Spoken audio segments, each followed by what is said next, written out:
I'm Eric Loy, and welcome to Eric Loy Interviews. On this podcast, we talk with folks from the VTuber community on their channels, their talents, their stories, where they come from, and their plans for the future. I'd like to welcome Cobalt Codex to the show. Hello. How are you doing? I'm doing great. I appreciate you coming on. Please introduce yourself to everybody. All right. Hello, everybody. My name is Cobalt Codex. I am an explorer of the Endless Archive and a variety VTuber. So what is the Endless Archive? Okay, so this is a bit of background lore for me. When I started streaming, part of the reason why was because I built up a very large backlog of games. You know, I am a sucker who will always get tricked by a Steam sale. So a backlog of games that they grew quite large, and a lot of them that I hadn't played, and I'm like, I really need to play some games. So I'm like, you know what, let's start streaming and playing some of this backlog of games, and then just as you're making the VTuber lore, that backlog became the Endless Archive. Sort of. It is endless. It just got a little bit of magic to it for the magic and monsters. Yes. Now it becomes endless if you keep adding to it. Are you still adding to it? I have to confess my sins here. Yep. Yes, I am still adding to it. Yeah. I see how it goes. I would do that if I had computers in the Twitch muscles that I did in my youth. I would be doing that as well, and I would be piling up things that I hadn't been able to play yet. But why did you choose to do it as a VTuber? I guess part of the reason was, here's a little bit of backstory about becoming a VTuber and getting into VTubers. Was I kind of came through a pretty, I think, standard route for getting into VTubers. It was during COVID, and a friend had mentioned Hololive to me, and I'm like, oh, like, what is that? So I did some Googling, and the first thing that I came across was like a karaoke stream. So I started getting kind of into watching those, and I'm like, oh, there were some other people I was watching, and I'm like, you know what, playing games on stream, that sounds fun. I can kind of I could do that. And then just, I'm like, well, just for like privacy, and I don't really want to show my face, so let's just be a VTuber. Let's have that instead of just being a pure just like voice streamer. Let's just set up a little VTuber model so I can have maybe a little bit more personality on stream. Yeah. I can see that. Yeah, I watch now some streamers who just have the voice streams, and that kind of makes it, even if your model doesn't move a lot, it seems like it's a lot harder to get across what you're trying to any type of emotion correctly. You're relying so much on your voice at that point. That that is true. It adds a little bit, right? Yeah. Even just if you have just somebody smirk on their face, you kind of get an idea where they're coming from at that particular area. So when you did turn on the microphone, was it an easy jump start? Was it tough to get used to, or did you have an idea of what you were doing? I honestly, I didn't really have an idea what I was doing from the start.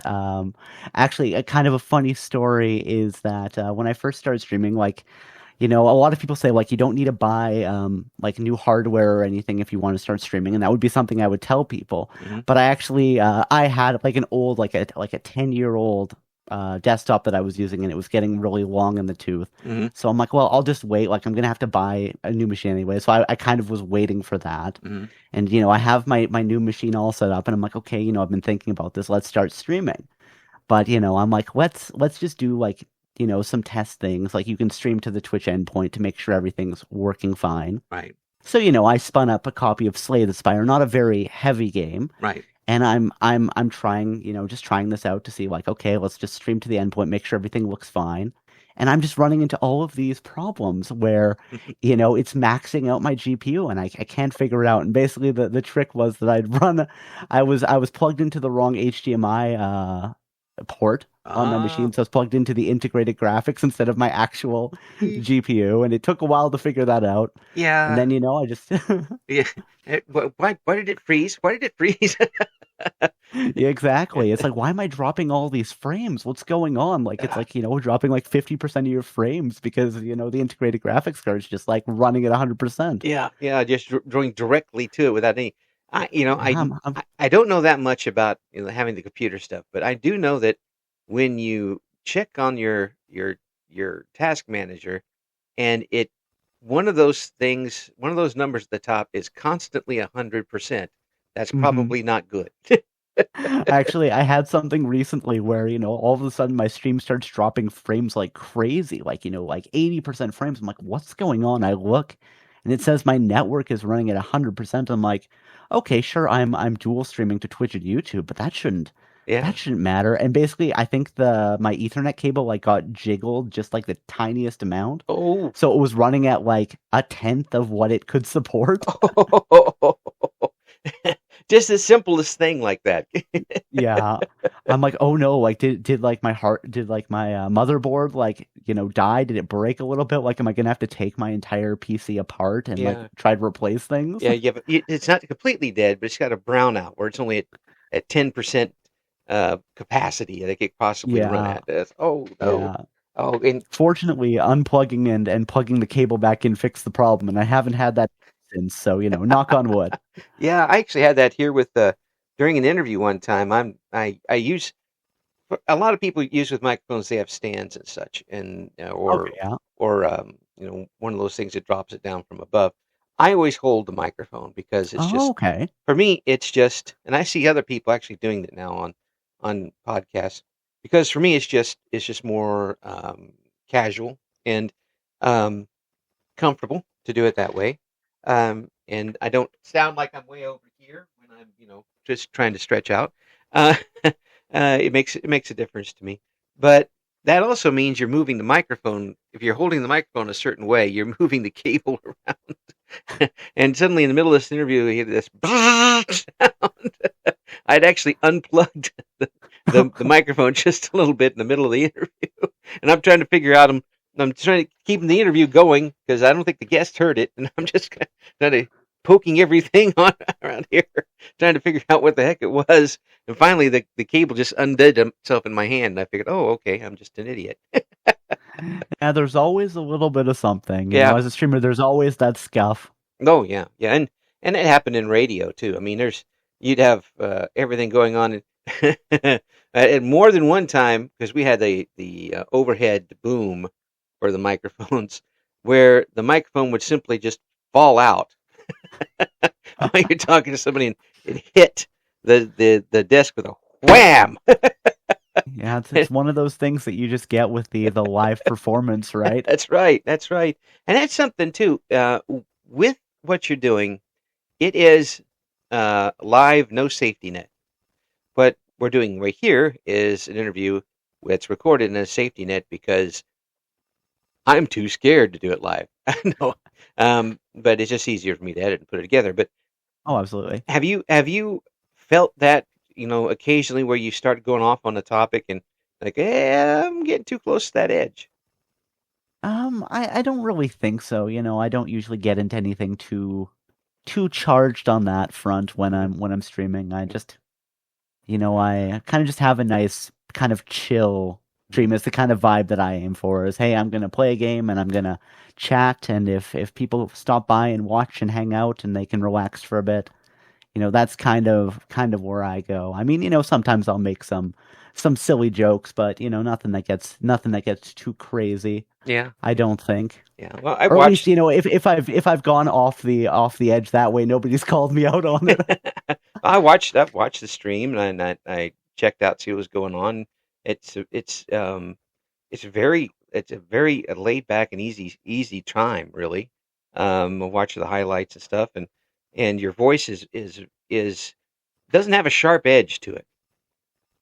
Um, Oh well, thank you. yeah, I mean you could listen to that for hours and not be jump scared by it by any stretch of the imagination, which sets up for that type of a kind of an easier going broadcast by natural. I mean, have you ever used your voice for anything else entertainment wise? And it's basically just been streaming, and then I guess like recording some like scripted videos for related to streaming. But Yeah. that's about it for me. Yeah. No voice acting or anything like that. No, I have no real creator experience on that front. Before I started streaming, If somebody comes up and said, "Hey, I'll give you $5 to read this line," I I guess it would depend on the line, but if it was just something like, hey, I really love, I don't know, Pete's Cheetos. Chicken or something, I'd be like, okay, sure. You have a radio heart. When radio announcers will do anything for a little bit of money, for the most part. Hey, we'll do anything for a cheese sandwich if it's a good cheese sandwich, and which makes the AI stuff even the worst because if you Oh can't yeah. if you can't afford an announcer to uh, talk about your product must really suck. I've definitely seen some discussion online of, oh, if I see somebody using the generative AI, that gives you a negative impression of the product, because it's like, well, they didn't care enough to hire a real person to make art or Yeah. record a voiceover or Oh yeah. whatever. Even if it's bad, even if it's a bad voiceover, at least it's human. Uh, Yes. I mean, if a guy stumbles over the line all the time, that makes better sense than somebody mispronouncing it perfectly. That's even worse. That's even worse. So, what was the first game you streamed?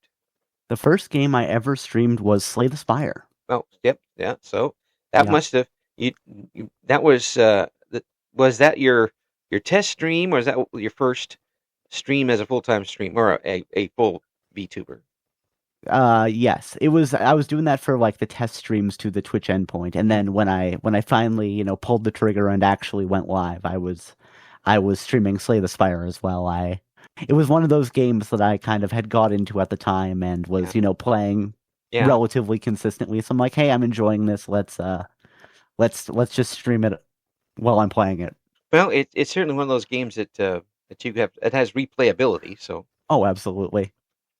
anything that's like that roguelike type thing has got a reability. Yes, And yes, do you like those roguelike games?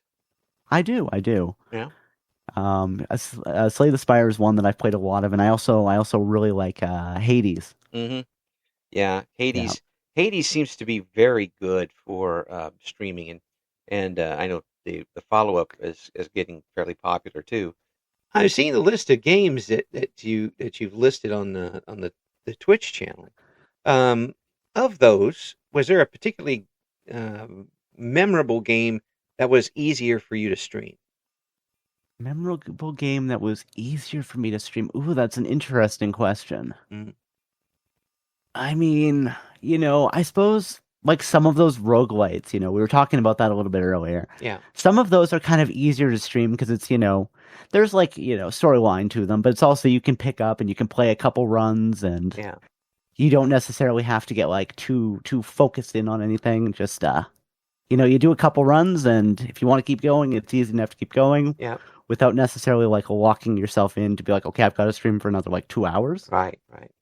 I think that's probably a easy kind of pick up and stream game. Yeah, yeah, and that too is that if for some reason it ends really quickly, or depending on the game you're playing, you can start up again from scratch, and even the beginning's going to be different and that sort of thing. Yeah, yeah. Yeah, and one of the games that I am absolutely addicted to, and I will play if I'm talking to somebody at the office and they pause the conversation, I will pull out and start playing the game. Is a Oh, is a game called um, Luck Be a Landlord, which okay. I'm not sure I've heard of that one. yeah, it every time is different. It's a game where you have moved into an apartment and you have a slot machine that you have to use to get the money to pay for the apartment. And every time you spin, you have a choice of three things randomly that you can add to the slot machine. And there's several different ways that they affect each other, and lots of math involved and that sort of thing. Um, and It can be extremely frustrating, or it can be extremely fun. And I've actually broken the game on occasion by running the number of coins completely off the screen, which took It's forever. always fun in those type of games when you can just make the number massive or Oh have yeah, some crazy synergy that's just like, oh yeah, now I'm just chopping through enemies like nothing. oh yeah. And I actually sent a screen capture to the maker of the game, and he said he thought that was one of the most cursed things he'd ever seen. And they changed it. They made a little change to the game where they'll use the scientific notation if the number gets too big. I was like, oh man, I was having fun running it completely off the screen. But the I also saw Stardew Valley in there. Yes. Um, how did you think that was? I mean, that's one of my all time favorites. I have 40 save files Nice. in my computer that's not working right now. Um, was that easy to stream, or did you get yourself focused in it, and chat became second nature? I think with any game you kind of can get in a situation where you focus in a little bit and you're like, oh wait, no, I need to double check, make sure I'm not missing anything in chat. Right. For me though, I feel like it's a easy enough game to stream. There's always it's a nice and chill game. I know some people do find it actually a very stressful game, but I personally don't. So for me, Stardew Valley is just a nice and chill game, and I can keep an eye on chat while I'm watering my crops or Yep. chopping down trees or whatever. Yep. Granted, I'm doing a kind of crazy challenge run right now in Stardew, so Oh, what type of run? that's a bit different. I'm trying to see how fast I can get to 1 million gold without ever leaving the farm. Ooh. So which type of farm did you start with? I decided to start on the forest farm, which has some advantages but also some disadvantages. Yeah, well, like planting things. Yeah. I think it's actually going to be okay for having consistent seeds once I finish foraging enough to make all of the seasonal seeds. Yeah, yeah, But I don't have any ore, so I'm locked out of a ton of higher level crafting. yeah, yeah. That is going to be really tough to do that one with. But you still can you? I'm trying to remember because it's been a while. I kind of stopped playing it when I started doing the interviews. Otherwise, I'd never get any interviews done. That's fair. um, does that have a place where you can fish? It does have a place where you can fish, but you can't get the fishing rod without leaving the farm. Oh, that's true too. Oh, Yeah, you have to go to the docks to get the fishing rod. So so you're trapped as far as that goes too. yeah, it's something that I think would be interesting if I was to keep doing this challenge on the other farms, Yeah. just to kind of see which one is hypothetically the best. Like I do have an idea, but Oh well. okay, you do it with everything, and then you go and be like, okay, now we have the fishing rod, right? Yeah. And see if how much that changes things. Oh, that would when you get to the one that's got like the four different places on it, that would make it kind of too easy, I would think. I Yeah, mean, I think Four Corners is just straight up the best farm because yeah, you have ore, you have foraging, yeah, you have a bit of everything. yeah. But how if you can't leave the farm, that means you can't have the cows either. And the That's right. Yeah, you can't have any animals, no building oh, upgrades, no so, tool upgrades. so basically the only seeds you had are the first turnip seeds. Yep, the first turnip seeds and then any mixed seeds you can get. And Yeah, then at least for the forest farm, because you can forage, you can make the seasonal seeds. yeah. And you can also have forests you can chop down, so you can get wood Yes. money out of that anyway, which you can't Yep. use for I anything. I've been selling a surprising amount of wood. I have one stack that's like the 999 stack of wood, and then everything I get above that I've been selling. Yeah, yeah. Well, have you You been able know? to get?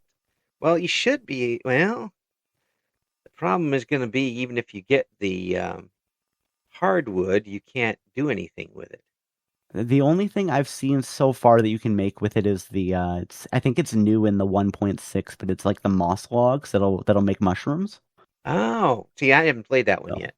I haven't played that update. I played way back when you couldn't marry everybody. Oh, really? Okay, so I think that would have been pretty early then. Yeah, yeah. You could put trees in everybody's yard and home at that time. So it was great to keep Pam in the trailer with trees. That's pretty funny. Yeah, I don't like Pam. I actually figured out where you if you even when the in the newest one you could put trees in front of people's houses, and they would come out and stop, and then suddenly they would run off the screen, and you wouldn't. I haven't seen that one. Yeah, you couldn't see them for the rest of the day. They'd be gone completely. I don't know if they've patched that out since then because it's been a while, but um, I know they patched out one of my favorite shortcuts for money for the most part, but which was the using the numbers in the name sort of thing. Oh, have they patched that out? Well, mm, it's not as easy as it was. Oh, okay, because I know that's a thing you can do, but I've never done it. I just know that you can like put certain things in your name, and then like every time you talk to somebody to like spawn a diamond or something. Yeah, if they you can get them to say your name. Um, you used to be able to go every Wednesday to the bar owner, and they would say your name. But they nerfed that so that you can't do that until they get to 3 stars with them. Oh, okay. Yeah, but you can actually start off with a prismatic store, Nice. prismatic immediately. Uh, you can name your animals, farm animals too. Um, Oh yeah. so so my farm had ducks like 136, 247. Uh, That's I didn't know you could do it with the animals. I'd only ever heard of it in the case of, the player name. yep, and the name of the farm. Nice. Yeah. So you could I mean, you start off on a big giant leap forward if you start with that, and plus if you do it with the animals, you'll be able to get the quests completed for um the neighborhood place Oh yeah, yeah. pretty quickly, like red cabbage. Hmm. Yes. I don't know if it's still a problem to get red cabbage as it was before, but that I was. could be wrong. I think there may be like a checkbox you can set now at the start to be like Yeah, have red cabbage in year one. yeah, yeah. Like, nope, not going to do it. I'm going to cheat every other way, but not that way. So who do you who did? So you can't even really marry anybody then. No, you get to talk to I think four people total on that run, which would be Mary Lewis, Yeah. Robin, Hmm. Marnie, and then Demetrius, and I think that's everybody. Yeah, yeah. I'm pretty sure, and because you wouldn't be able to get far enough with anybody else to have them have to do their cutscenes. Yeah, Oh, it's Kent. basically anybody that will have a cutscene that with 0 hearts that will come to the farm. Yeah, And I Kent. think I've talked to everybody I will this run. Yeah, I think Kent comes in and start of year 2. Oh, does he? Because I know he shows up in year 2. I didn't remember that he would come to the farm though. Yeah, he comes up and introduces himself and then walks away. Okay. Yeah, and you're like, please give me things. No, he walks away. But Well, I'll yeah, have that to look forward to then. yes, you get to talk to him, and then you scare him off until you get started with that. Um, would you say that would be your comfort game, or do you have a different comfort game? That's a good question. I definitely have games that I will like get into. Hmm. And then I'll be like, okay, let's just play a ton of that, right? So Yeah, Stardew Valley has definitely been one. Like I said, yeah, Slay the Spire. yeah. I definitely got into Hades like that. I have a full achievement playthrough like off of stream on Oh, my personal Steam account where I've got all the achievements, and I think I have about 200 hours off stream oh, for that. yeah, So I'm not sure if I really have like a comfort game. Like, any of those I could go back to and just have a nice time, just, grab the Steam Deck and lay in bed, and, mm, just kind of chill and play a game. But I'm not sure if there's like a comfort game. It's kind of there's like a bunch that's like, oh, let's just get into something for yeah, for a bit and play it for a while and yeah, then pick up something else. yeah. And it sounds like you don't really have a genre that you set to. I mean, you kind of say variety streamer. You are a variety streamer as far as that goes. Yes. Yeah, Yes, I play a lot of different things, yeah, There's so many games in the backlog, so it's like let's play something. Or and I will admit I'm one of those people that's like, oh, everybody is playing some specific game. It's like, ooh, should I start playing that? Yeah. You get a bit of that fear of missing out, and you're like, maybe I should start playing that.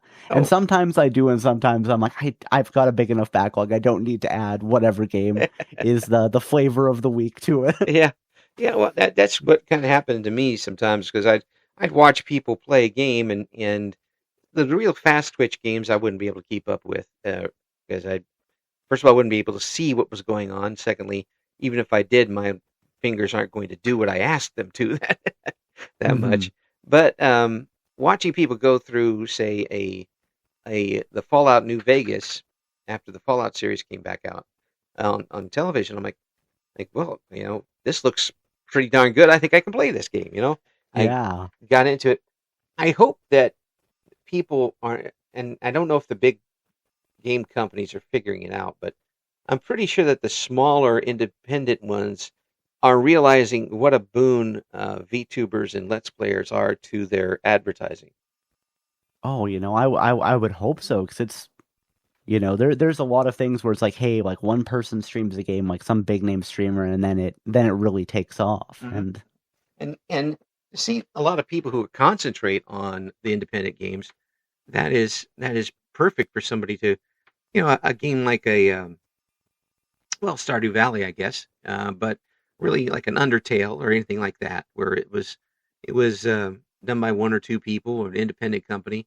That type of game you certainly wouldn't see coming out of, say, Nintendo. mhm. They wouldn't be putting any money behind a game like that to go. Would you rather play a big company game or an independent game at this point?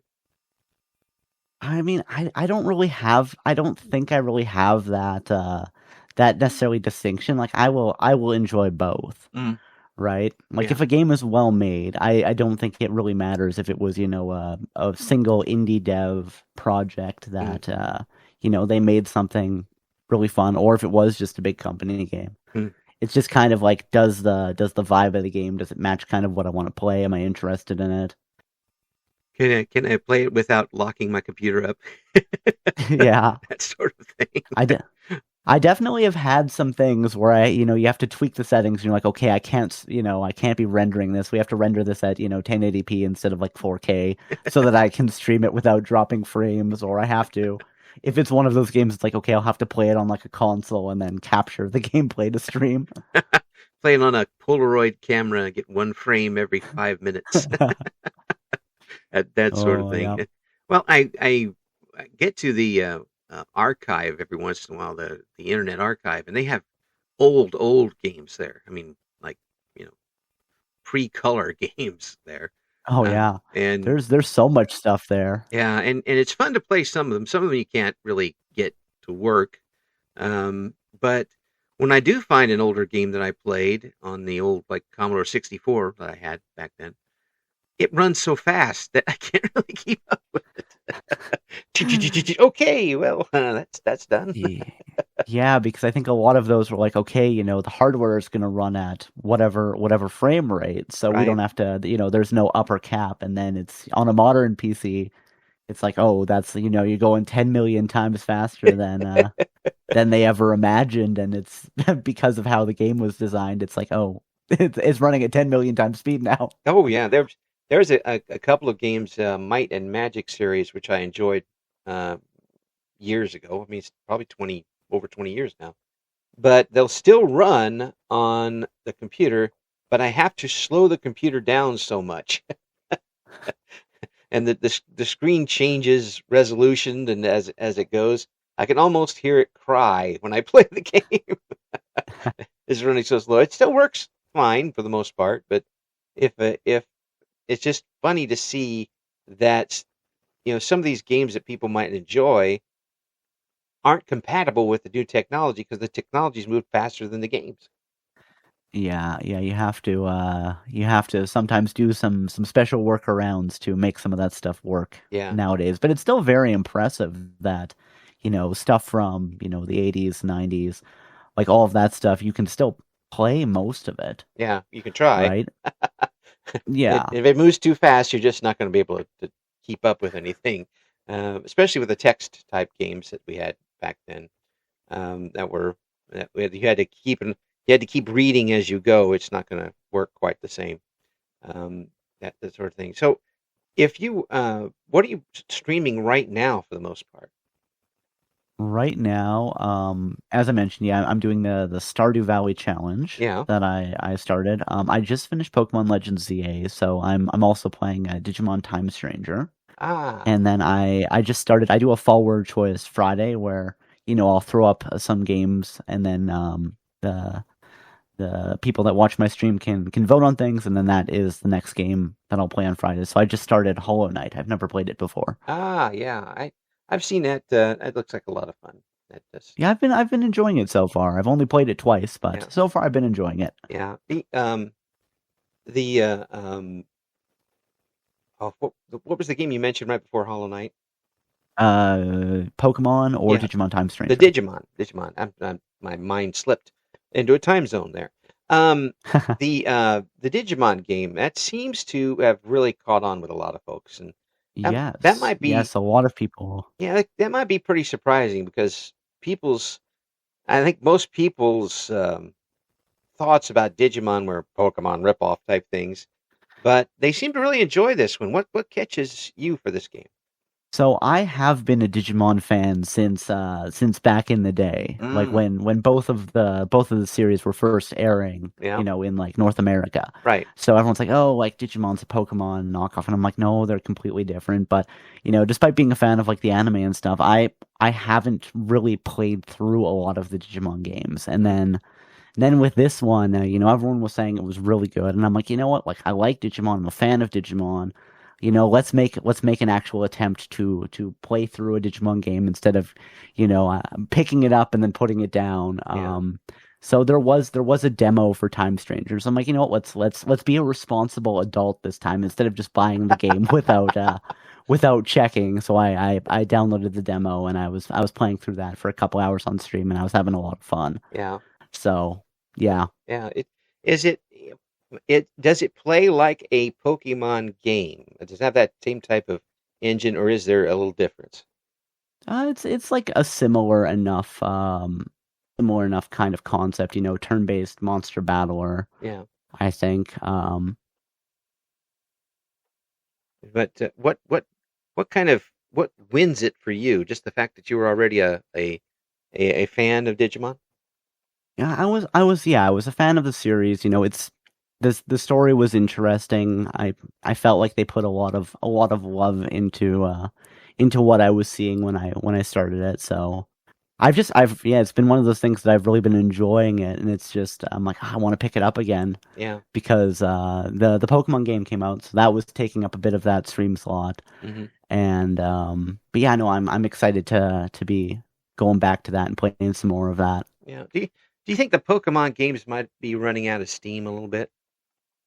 They did do something different with Legends ZA with the new battle system Hmm. in that game, and I did think it was fun, but it's also one of those things that I wouldn't necessarily want that to like completely replace the traditional battle system. Yeah. I think with a lot of stuff, like Pokemon definitely does have a formula. Hmm. And to be fair, it's obviously a formula that has worked given that the size of Pokemon as a game and as a media franchise. Yeah.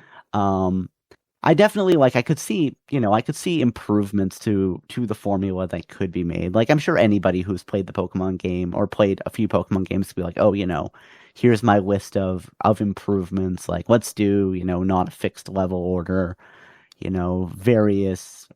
The thing that I would actually want that I haven't seen a lot of people say for Pokemon, like a lot of people will say, hey, let's get rid of a fixed gym order, right? Let's have it so you can play things in any order and the level will scale Right. to, what you've done so far. The thing I think would be really interesting is, there are certain like battle types like, double battle and stuff. Right. I would like more I'd like more varied battle types Mm. and have it occur like if you fight, let's say like any trainer, be like, oh yeah, okay, you could have like a double battle or like some new styles of battle for every Mm. battle. Like Okay. Well, you have to learn different ways to use the Pokemon. yes. Yeah. Yeah. That A would thing be. that I think would be kind of interesting for that is, at least like as an adult playing Pokemon, like, if you want to, you can do like weird challenge runs. Like, I did a run recently where I was playing through a Pokemon Scarlet, and the only Pokemon I was using was Wooper.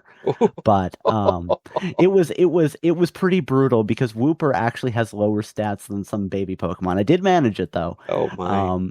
But like a thought I had was like, okay, sometimes you'll have a six Pokemon party, and then you'll run into some trainer with three Pokemon, right? Yeah. And you know what? Unless things go really wrong, like, hey, you can just throw numbers at them if it comes down to it. Right. Like, I'd like something where it's like, hey, I am the NPC trainer. I have three Pokemon. You have six. Let's do like a 2-on-2 battle, right? Yeah. You pick two Pokemon. I'll pick two Pokemon. Yeah. Like, just like some more variant battle styles. So you could do like, hey, so you can't rely on like a single strong Pokemon or stuff like that. I don't know. It's something I think about. I'm sure at some point somebody will make another monster battler that will have been inspired by Pokemon with stuff like that. Yeah. I enjoy. Do you ever do the modded types of Pokemon? I haven't. I know some people do like the ROM hacks and stuff. I've never done a ROM hack. I've never played a ROM hack. Mm-hmm. So I don't have a lot of experience with that, but I know there are a bunch of them. The randomizers they're fun to watch. I don't know about playing it when any door can open to any place, that type of randomizer, but oh yeah. But being able to or coming up on a one of the bug catchers and on the first city and have them have a god Pokemon just destroy you immediately. Yeah, no, with the variants for that, I've only ever done like, hey, let's only play like Pokemon of a certain type, or I've done like a Nuzlocke run, right? Where if you lose a Pokemon battle, it's dead and you can't use it anymore. How'd that go? That go? type of thing. How'd that go? They were fun. It was definitely a different way of playing Pokemon, and I actually really did enjoy it. It's a fun change of pace if you are feeling that the formula is getting a little worn out, I think. Well, it does definitely changes your strategy. Oh, absolutely. Because if you go, from what I haven't played a whole lot of it, but if you go through and you basically catch everything you see, you're going to be able to eventually come up with whatever combination you need to go to the next level. But if you only have certain amount of ones that you can have, and when they go, you can't heal them back up, or then you're stuck with what you have, and that's a big difference. Mm-hmm. I mean, that's if you end up with all Woopers. Yes. So, fortunately, that one wasn't a Nuzlocke. I think if I'd tried to do a Nuzlocke with only Woopers, I just think that would have been impossible. Yeah, Wooper has died once; it's dead forever. Oh, okay. Let's restart the game. One Wooper, it's dead. I lose. So how did how did you start with a Wooper? It was just just kind of like a random thought, like, oh, at least for like the new like Scarlet and Violet, there is a new Wooper variant. There's a Paldean Wooper. So that was like, well, there's the new Wooper. Let's have like an original Wooper and a Paldean Wooper, and that will be my team, and we'll see if we can do that. Okay. Yeah, it's a lot of those. Like, I've got a big list of challenge ideas to play on stream and then turn into a video after. But it's very much for me kind of random inspiration for stuff like that. It's like, oh, that might be fun to do. That's great. I mean, it's easy. Not only are you on and enjoying the games, but you're figuring out different ways to enjoy it and entertain people at the same time. Oh yeah, I think because it's something that I like. Like, I like watching people do those weird challenge runs, like, oh, let's play Pokemon with only these Pokemon, or let's play Slay the Spire and, only use like poison, or let's play Echoes of Wisdom and only use benches, or whatever. or Stardew Valley and never leave the farm. It's true, yes. Oh man. I mean, that's at least for me, that's how I get a lot of inspiration. Is I'll see somebody, do something, be like, oh, I could put my own twist on that. Yeah. Well, you get to add your creativity to an already creative game, and that makes it a unique experience for those folks who are coming to watch you play. Yeah, well, and I think a lot with like the challenges is like somebody that I had watched had said, "Oh, it's not necessarily like can it be done? It's like can I do it?" And I'm like, you know what? That's a good way to think about Yeah, that sort of thing yeah, because somebody might have done basically the same challenge, but they're going to do it that way. You're going to do it your way. yeah, yeah. It is. I think I saw one person do a Stardew where they could only, after a certain level, they could only use fishing for money, Okay. which I think is very doable. Um, Yes, if you're if because you can get that fishing up very quickly if you know how Hmm. to do it, and a lot of people hate that part of the game.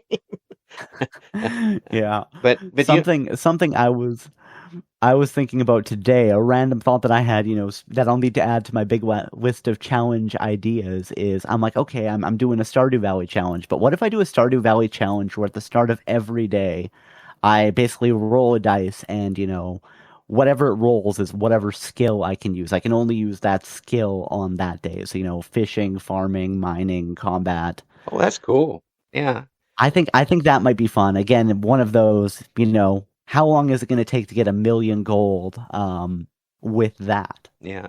You probably have to do mining and combat in one because I don't know if you could get very far with just combat or I just mining. I think the interesting thing with that might be because I was just, we're having this discussion, and in the back of my mind, I'm putting some pieces together. I think there might be a way to do it Mhm. because you can craft stairs, right? Yeah, that's true. So hypothetically, on a combat day, you could just have a big backlog of stairs built up to get further down in the mine to fight things. Get 99 stairs to go get that milk thing and have them berate you for Exactly. it. But yeah, my problem was always I'd have the staircases, but I'd completely forget about them or not be able to click over to them in time. Like, get the snake things away as much as possible. So, is there a game that you have on your list that you're really looking forward to, but just haven't come up to yet? That is a good question. I definitely have a lot of things. I really want to replay some of the Final Fantasy Tactics stuff. They just did a remaster of the original Final Fantasy Tactics, which I've never played before. But I did play Tactics Advance when I was younger on the Game Boy Advance. So I'm like, oh, that would be fun to play for the first time and to play on stream. Yeah, But I'm one of those people that like, I want to play like I want to replay, Star Fox on stream. yeah. Or I've had the dumb idea of, oh, I should play every mainline Pokemon game. Oh And then my. you look at how long that would take, and then my mods have to talk me off the ledge of, hey, at the beginning of this year, what if I just started playing Pokemon every day until I finish the mainline series? Oh my It God. probably would only take like 6 months. We could get into June. They're like, no, Cobalt, that's a bad idea. Don't do that. You would, oh man, your eyeballs would be just filled with Pokemon. They're just constant. Yeah, Yeah, that I and definitely. go ahead. I've definitely done stuff where it's like I'll stream every day for a month, and I usually get tired after that, and then I'm having this idea. It's like let's do it for 6 months, and I'm like that's probably a bad idea. 24 hours a day for 6 months. I will do that. Yeah, that'll work. That'll work. Oh Um, yeah. so what's your regular schedule with streaming? So my regular schedule it kind of varies. I'm usually a Monday, Wednesday, Friday Hmm. evening streamer, and then sometimes I'll stream a little bit on Saturday or Sunday. Hmm. Yeah, it. So I'm about like 8 to 11 or 12 on Monday, Wednesday, Friday. Yeah. Is that? Do you have a good group of folks that are sticking with you with that schedule? I think so. Yeah, people will drop in and chat for a bit and then lurk. Uh, So that's always good. And as with anything, right? It gives me a chance to play down my backlog of games. yeah, yeah, but that interacting with people is a big thing too with this. So, I mean, you could just go on and play games and not talk to people, and Hmm. just do it that way. But what do you enjoy about having the chat around to play these games with? I do think it's fun. Like met I know a lot of people say like, oh, like, all the people on Twitch are like mean and stuff like that. I've never had really a problem with that. Everybody I've met through streaming has been really amazing. Hmm. They've all been very, very nice people. So yeah, it's just fun. You're playing a game and somebody will hop in and you can chat with them for a bit and then they'll be like, "Oh, I'm gonna work. I'll just listen," or stuff like that. Something I really like is when I'll play a game and somebody will be like, "Oh yeah, like I saw you play that. I enjoyed watching it and it kind of like inspired me to play it myself." And I'm like, "Oh, that's a huge compliment." Yeah, yeah, because I mean, well, it's not really your job to sell the game, but the fact that you enjoyed it so much and played it to a point where it interested somebody else that might not have been interested in the first place, that's a tribute Hmm. to a lot of things you're doing right. I mean, you're entertaining them, you're informing, and they're starting to trust your opinion on these things. Yeah, I mean it's definitely a good way to find new games is if you're watching somebody and you see somebody play something and you're like, "Oh, you know what? They're having fun with that. I'm having fun watching them." You know? Yeah, Maybe I'd have fun playing that. I've definitely picked up games that way as well from just watching another streamer play it yeah. and Do you being like, "That watch? looks fun." Do you watch other VTubers? I do, yes. Yeah. Is it still with the Hololive folks, or is it independent or all over the place?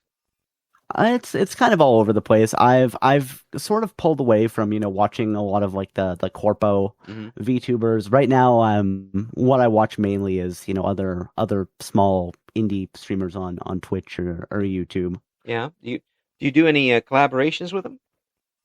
I have done some, yes. I've done some collab streams. It's not like a every week thing, but every once in a while it's fun to hop on stream with somebody and chat and play something together. Yeah. Is it easy for you to do, or does it take a little umph on your part to jump into one of those things? I think it's relatively easy. A lot of the times when I collab with people, it's usually people that I've you kind of get to know. You kind of end up being like mutuals with, right? So it's like, oh yeah, like I watch your stuff, you watch my stuff. Yeah. We'll chat occasionally. Why don't we play something together? Yeah. Yeah. If you have that vibe together, it makes a lot of difference. Exactly. And even if you do, sometimes it doesn't work. But that's just Oh yeah. there's so many things that play into it. Now, imagine all the scuff and problems with one streamer, then add a second one. I mean, there can definitely, be a bit of a bit where it's like, oh, like, hey, you look like you're made of Lego right now. Is something going on your end with your network or, Yes, stuff like that, yes, right? yes. It can be, if you just keep playing off it, right? You can get some funny moments off of that, even if things kind of get a little weird. Yeah. You still have to be fairly agile, Hmm. I say adept and agile at the same time to to not have some little thing just bring the whole broadcast down. You gotta you kind of play with the cards you're dealt, which is kind of roguelike in a way. Um, you if you have a situation where your microphone isn't the sounding the best, so maybe some setting is off and you sound like you're yelling into a tin can, um, but you still have to stream, so do it, and just say, hey, it's sounding funny because I'm doing the old 1910s style, that type of thing. Yeah. It's as long as you're enjoying yourself, and it really does sound like you're enjoying yourself with it. Yeah, I think that's really the most important thing is that you're having a bit of fun while you're streaming. Because if you're not, if it's just making you miserable, why are you doing it? Oh yeah, and if you're miserable at it, your audience is going to tell too. Oh yeah, yeah. Yeah, unless they really just enjoy watching you being miserable, and I wouldn't put past anybody. It's 2026. But I'm sure there's definitely some people out there that are like, yes, yes, I yes, want to watch the streamer suffer. I want to watch misery as much as possible. But it sounds like everything is this is really right where you need to be right now. It's kind of set up. Did you even think that you would be still doing it at this point?